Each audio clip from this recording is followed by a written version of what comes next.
Kasus mega korupsi IKTP bak efek bola salju yang semakin membesar. Bancakan kartu kependudukan itu akhirnya menyeret banyak nama, mulai dari anggota legislatif, eksekutif, badan usaha milik negara, hingga swasta. Sebelumnya dalam sidang perdana kasus mega korupsi IKTP, kuasa hukum Sugiarto dan Irman Susilo Aribowo menyatakan bahwa kliennya akan membuka semua hal yang mereka ketahui di persidangan secara terang benderang. Beban bagi klien saya, kedua orang akan siap untuk mengungkap apapun yang dia ketahui dia dengarkan dan dia alami. Sementara dari Jaksa Penuntut Umum Komisi Pemberantasan Korupsi Irene Putri mengaku siap akan mengungkap siapa-siapa saja pihak yang bertanggung jawab dalam kasus korupsi yang merugikan negara lebih dari 2 triliun rupiah. Proses penganggarannya justru pada pihak-pihak yang kemudian menentukan tadi. Tidak hanya anggota Komisi 2. Anggota Komisi 2 ini kan yang menyetujuinya. Tapi kan ada tadi yang kita sampaikan ketua fraksi, ketua banggar, orang-orang ini.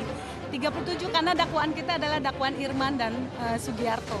Jadi orang-orang yang penting yang menerima dalam jumlah yang sangat signifikan itu yang kita utamakan dalam dakwaan dan yang kemudian kita dapatkan. Sesuai dengan grand design.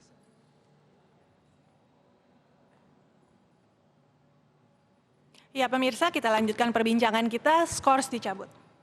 Kita langsung saja ke Pak Iksan, menyambung yang disampaikan tadi oleh Bu Fitri bahwa korupsi dilakukan kemungkinan tidak secara oknum pribadi, tetapi dilakukan oleh partai politik itu sendiri. Menurut Anda bagaimana? Yang mesti kita lihat tema besarnya dulu. Ya.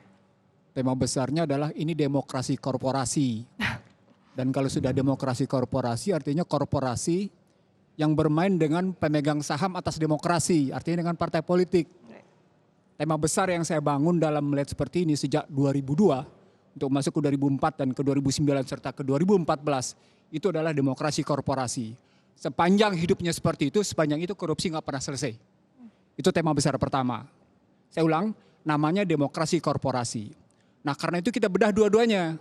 Kita bedah korporasinya, kita bedah demokrasinya. Yang tidak terungkap ke publik adalah pengalaman pribadi saya. Sebelum kasus ini terungkap, ada sebuah korporasi secara tidak sengaja mengundang saya. Dan ternyata bicaranya EKTP. Dalam pembicaraan itu yang terjadi adalah persaingan antara korporasi untuk mendapatkan proyek ini. Antar vendor berarti? Iya. Tapi siapa sekarang korporasi itu? Korporasi itu adalah mereka yang bergerak di security printing. Oke. Itu dulu yang mesti tahu. Nah ketika kita masuk security printing langsung ketahuan. Karena security printing berkualitas tinggi di Indonesia hitungan jari tangan. Oke. Itu adalah kuncinya. Nah dari sana kita bisa telusuri pertarungan di antara security printers ini. Itu dengan siapa dan bagaimana mainnya. Kalau modus operandinya nggak baru, biasa-biasa aja. Nggak luar biasa. Ada kaitan antara vendor dengan para politisi yang menentukan anggaran di DPR? Nah, itu kan di demokrasinya. Jadi pertama adalah persoalan permainan di tubuh korporasi, lalu bermain dengan yang namanya Kemendagri, dengan yang namanya di Banggar, dengan namanya partai politik. Nah ketika Anda menggeser dengan istilah ini menjadi oknum, maka ada kehilangan analisa ke dalam kelembagaan. Karena tadi demokrasinya adalah demokrasi partai. Artinya ketika Anda mengambil judul siapa yang terima, mestinya Anda melihatnya pada lembaga. Jadi jangan melihat nama-nama orang tersebut. Sudah terbukti, bukan sudah terbukti lah, sudah muncul ke permukaan sejumlah nama membantah. Ya. Ketika sejumlah nama membantah, maka ada dua cara melihatnya. Cara pertama adalah telusuri aliran dana. Suka tidak suka. Nah untuk masuk telusuri aliran dana buat saya, bahkan saya mundur selangkah kalau saya. Saya mundur selangkah dalam pengalaman saya melihat kasus seperti ini, saya akan gunakan yang namanya investigative audit. Oke. Jadi pemeriksaan dengan tujuan tertentu. Nah KPK nggak punya ini, cuman audit umum yang KPK punya. Ya. Makanya KPK dianggap bikin narasi. Karena dia tidak punya namanya investigasi audit. Sehingga dia tidak bisa melakukan penelusuran dana. Di situ kelemahan. Buat saya itu kelemahan. Oke. Makanya KPK dilemahkan. Dilemahkan dengan sederhana. Mereka melakukan narasi namanya. Di dalam cerita, di dalam data yang kita punyai, dikatakan bahwa penyerahannya dilakukan secara cash begitu. Anda yakin dengan model penyerahan secara seperti itu dapat dilakukan audit investigasi? Suka tidak suka, setuju tidak setuju, cash itu cuma salah satu cara untuk menghilangkan jejak. Tetapi ketika kita tahu bahwa ada uang besar yang masuk dalam cash ke dalam kedan seseorang, itu tetap bisa ditelusuri. Siapa yang terima cash, larinya kemana saja masih bisa didapat.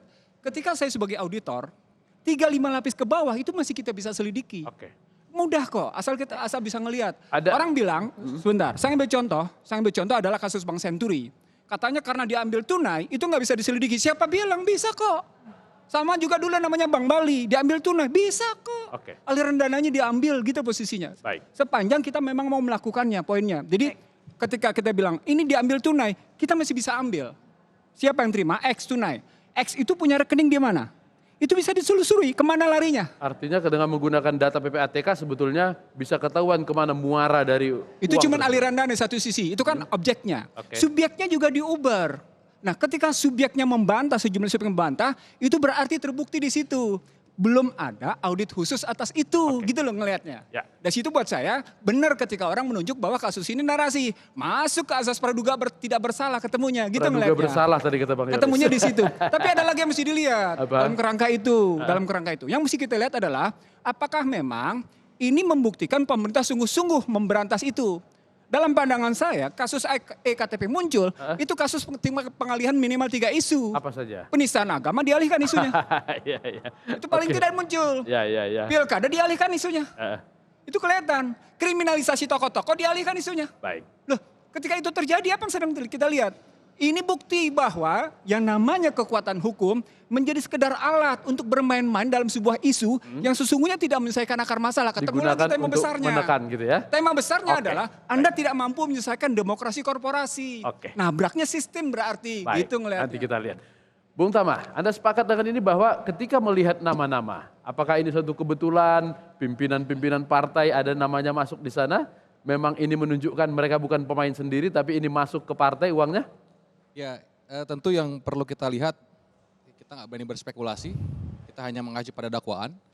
IKTP sendiri sebetulnya ini sudah tahun ke-6 ICW melakukan pemantauan IKTP. 2011 lalu itu kita membuat review terhadap pengadaan IKTP. Jadi kita bicara soal rencananya, kayak gimana rencananya nih. Nah itu sudah kita banyak berikan kritik, bahkan pertemuan dengan Pak Gamawan sudah kita lakukan. Nah kemudian dalam perjalanannya ada banyak temuan-temuan dalam konteks pelanggaran prosedur lelang misalnya. Apa saja misalnya, ada post bidding, indikasi post bidding, Ya. kemudian Pak Gamawan tanda tangan kontrak saat sanggah banding, itu adalah pelanggaran-pelanggaran yang itu sudah terjadi. Sekarang kalau kita kembali ke dalam persoalan kasusnya itu sendiri, ini sebetulnya ada 2 bangunan besar yang coba dibuktikan oleh Jaksa Penuntut Umum. Jadi melalui proses penuntutan terhadap Pak Irman dan Pak Sugiarto, ada konstruksi yang coba dilihat dalam perkara ini. Pertama adalah bagaimana anggaran tersebut itu hilang. Boleh dikatakan ada korupsi dalam penganggaran. Sisi yang berikutnya adalah soal korupsi dalam pengadaan barang dan jasa. Ya. Nah ini 2 hal yang sedang coba dibuktikan di persidangan. Kalau kemudian tadi kata Pak Isra Nursi terkait dengan audit, tentu kenapa IKTP ini lama? Penetapan tersangka itu April 2014, akhir 2016 itu audit baru selesai. Kenapa dia lama? Karena yang diaudit itu bukan cuma sekedar proyek yang dilakukan oleh Kementerian Dalam Negeri, tetapi sampai ke daerah-daerah. Karena apa? IKTP ini kan distribusi semua sampai Ya. ke daerah. Nah itu yang menurut saya saat ini kita baru bicara soal korupsi pengadaannya dan akan masuk ke penganggarannya. Nah tentu saja kita harus bersabar karena dakwaan baru terhadap 2 nama, ada Sugiarto Ya, dan Pak Irman. Dua-duanya ada dalam klaster pengadaan. Ya, ini baru bicara soal pengadaan. Oke. Nah, ini ada tahapan-tahapan yang memang harus dilewati. Bahwa kemudian ada pertanggungjawaban korporasi yang harus diminta, saya sepakat. Karena apa? Kita bicara soal uang 2,3 triliun yang hilang. Kita juga bicara dalam proses penganggaran, kalau dalam dakwaan 49% itu uangnya memang direncanakan dibagi-bagi.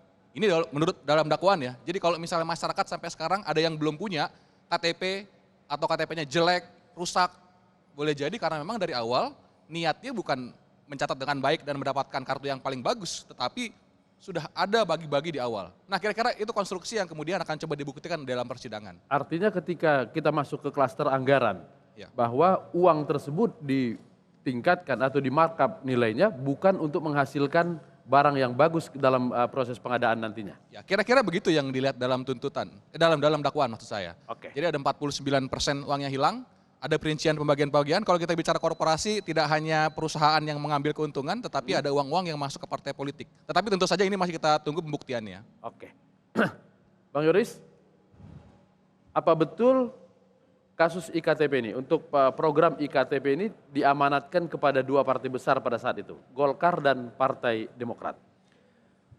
Saya pikir itu di dakwaan jelas, ya kan?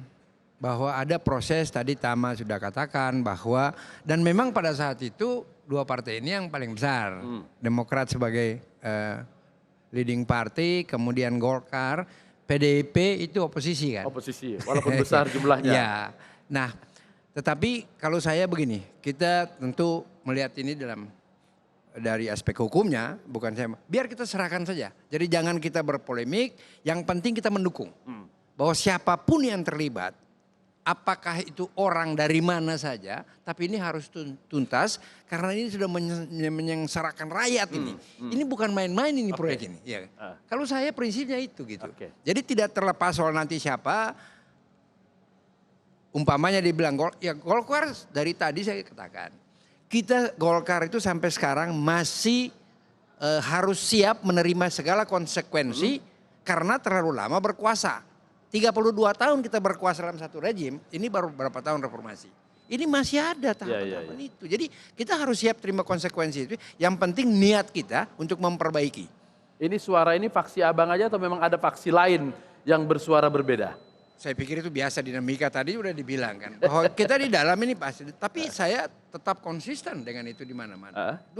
Tadi kita rapat, kemarin kita rapat, masih ada perbedaan. Bahwa ini bagaimana kita mensikapi ini. Nanti kita bikin ada pertemuan 21, 22 lagi untuk mampu. Karena kalau saya tuh lembaga ini harus diselamatkan. Golkar ini. Baik. Orang silahkan saja. Itu nggak ada urusan. Saya pun kalau kena harus terima resiko itu. Ya. Mbak Bibip, apakah kemudian tekad yang disampaikan oleh Bang Yoris ini menunjukkan bahwa ini nggak sampai ke partai uangnya? Karena kami kalau mau ada yang main-main akan kami hajar. Saya kira ini harus diperiksa lebih jauh ya. Karena kan pertama begini, dari dakwaan itu dan barangkali mungkin dari dakwaan ini kan masih dakwaan sifatnya ya. Jadi sekian puluh nama yang ada dalam dakwaan yang sekarang sedang diadili itu belum ada yang jadi tersangka baru kan. Nah saya kira akan sangat berguna kalau misalnya kita melakukan semacam analisis aktor gitu loh. Dan kita bisa lihat juga aliran dana kepada kegiatan partai politik. Dan kemudian juga saya kira kita juga tidak bisa berhenti pada jabatan struktural. Karena jabatan struktur, mobilisasi dana itu tidak hanya dilakukan oleh orang-orang yang memegang jabatan struktural. Nah, kemudian dari situ kita bisa lihat apakah partai politiknya sebenarnya punya andil atau tidak. Jangan-jangan itu dirapatkan sama-sama begitu ya. Nah, tapi poin kedua yang ingin saya kemukakan dalam konteks partai politik adalah kita juga jangan lupa, saya kira kita harus juga berani menghukum partai politik sebagai entitas. Jadi tidak hanya orang-orangnya lagi, tapi kalau memang partai politiknya sudah nanti ya kalau bisa dibuktikan nyata-nyata melakukan ada andilnya dalam konteks kasus ini, saya kira tidak perlu kita wacanakan juga dan perlu juga dibuatkan argumentasi hukumnya supaya misalnya ada pembubaran partai politik. Kalau saya sih melihatnya sampai sejauh itu ya, karena ini dampaknya luar biasa besar begitu. Dan saya kira kalau misalnya mau dianalogikan, tapi kalau mau digunakan sebagai legal reasoning masih agak bisa diperdebatkan ya. Tapi kalau mau dianalogikan secara dalam diskusi kita ini, kalau misalnya tindak pidana korporasi ya begitu ya, itu kan kalau misalnya korporasi pertama dia melakukan pelanggaran hukum atau dia mendiamkan suatu pelanggaran hukum yang dilakukan oleh di dalam korporasinya, atau dia tahu ada dampak yang ketiga ya, ada dampak yang mungkin timbul tapi dia tidak melakukan apa-apa, itu korporasi bisa kena. Itu konteksnya adalah badan hukum.